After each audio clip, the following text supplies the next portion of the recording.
Hello, dear students. Welcome to your online class for subject English.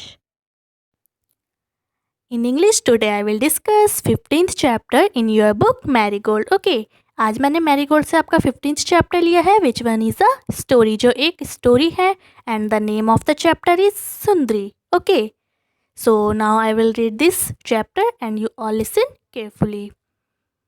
Sundari was a big red white and blue kite. जो सुंदरी है वो क्या है, एक बड़ी सी काइट है जो किस कलर की है, रेड कलर की है, वाइट कलर की है एंड ब्लू कलर की है. ओके, यहाँ पे देख सकते हैं आप स्क्रीन में, ये काइट देख रहे हो ना आप, यही क्या है, एक सुंदरी है जिसमें रेड कलर की है, वाइट है और ब्लू कलर की है. When Bobby made her, she smiled at him. जब बॉबी उसको बना रहा होता है तो जो काइट है, सुंदरी है, वो उसको देखकर स्माइल करती है. You are beautiful and I will call you Sundari, he said. जो बॉबी होता है वो उस काइट को बोलता है तुम बहुत ही सुंदर हो, इसीलिए मैं तुम्हें अब से सुंदरी बोलूँगा. One day Bobby took Sundari to the fair. एक दिन क्या होता है, जो बॉबी होता है वो सुंदरी को लेकर फेयर, फेयर मतलब होता है मेला. ओके, मेले में जाता है. The band was playing and every one was smiling. और वहाँ पे क्या होता है, मेले में बैंड चल रहा होता है. बैंड होता है जिसमें 6-7 लोग होते हैं, वो अलग अलग इंस्ट्रूमेंट्स बजाते हैं और गाना गाते हैं, तो उन्हीं के ग्रुप को बैंड बोला जाता है. ओके, तो वहाँ पे जो बैंड था वहाँ पे गाने बज रहे थे और जो सभी लोग थे वहाँ पर स्माइल कर रहे थे, हंस रहे थे, मुस्कुरा रहे थे. A merry go round was playing a happy little tune. और वहाँ पे क्या होता है, मेले में मैरी गो राउंड होता है. ठीक है, it was carrying lots of boys and girls round and round on it wouldn't animals. और उसमें क्या होता है, वो जो मैरी गो राउंड था उसने अपने ऊपर बहुत सारे बच्चों को, कुछ लड़कों को और कुछ लड़कियों को कैरी किया हुआ था. किसमें, अपने वुडन एनिमल्स में, जो उसके लकड़ी के उसमें एनिमल्स बने हुए थे उसमें बिठाया हुआ था और वो राउंड कर रहा था गोल गोल. Bobby looked for an open space where he could run and fly his kite. और जो बॉबी था वो चारों तरफ एक ऐसी खुली जगह देख रहा था जहाँ पर वो अपनी पतंग को उड़ा पाता. सुंदरी लुक्ड टू, और सुंदरी भी देख रही थी. Out in the grass ran Bobby holding up his kite as high as he could. और फिर वो एक जगह पे गया जहाँ पे बहुत ही घास टाइप की उगी हुई थी और बॉबी वहाँ पर दौड़ कर जाता है और उसने अपनी पतंग को टाइट से पकड़ा होता है.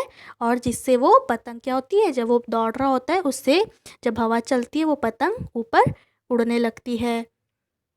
Puff the wind came along, Sundari started to fly up. जैसे जैसे जो हवा चलने लगती है वो पतंग धीरे धीरे ऊपर उड़ने लगती है. But she could not go very high, पर वो ज़्यादा ऊपर तक नहीं जा पाती.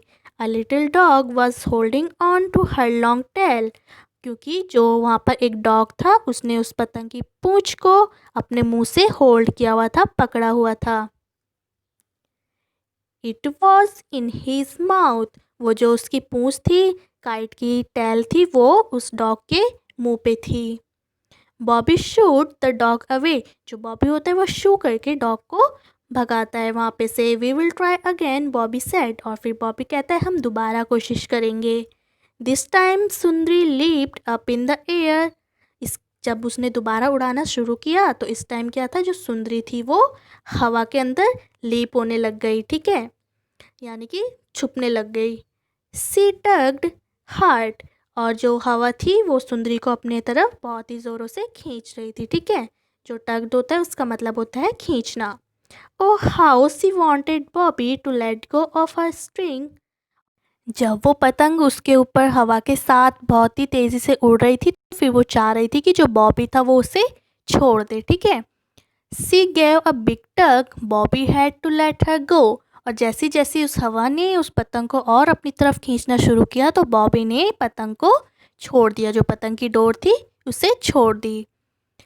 We cried Sundari, now I can fly as high as I please. फिर सुंदरी कहती है कि अब मैं कितनी भी दूर तक उड़ सकती हूँ जहाँ तक मैं जाना चाहती थी. And away she went. और वो उड़ते उड़ते वहाँ से दूर जाती है. She flew up up up in the air. और वो हवा के साथ ऊपर ऊपर ऊपर बहुत ही ऊपर तक उड़ जाती है. सो ये स्टोरी थी सुंदरी की. ओके, कैसी थी स्टोरी, अच्छी थी ना. So now I will discuss about new words. सबसे फर्स्ट है इसमें BAND बैंड। बैंड मतलब होता है जिसमें 6-7 लोगों का ग्रुप होता है जो अलग अलग इंस्ट्रूमेंट बजाते हैं और गाना गाते हैं। ओके, नेक्स्ट है इसमें डिजी। डिजी मतलब होता है कि जब कोई चीज़ हमें परेशान करती है। ओके, नेक्स्ट है इसमें SMILE स्माइल। स्माइल मीन्स होता है मुस्कुराना। ओके, नेक्स्ट है STRING स्ट्रिंग। स्ट्रिंग बोलते हैं डोर को। फिर नेक्स्ट है TUG टग। टग मतलब होता है खिंचाव। ओके, फिर है इसमें नेक्स्ट WIND विंड। विंड मतलब होता है हवा। ओके, सो ये थे इस चैप्टर के न्यू वर्ड्स। आप लोग भी न्यू वर्ड्स रीड करिए, चैप्टर अच्छे से रीड करिए। Okay, thank you, have a great day.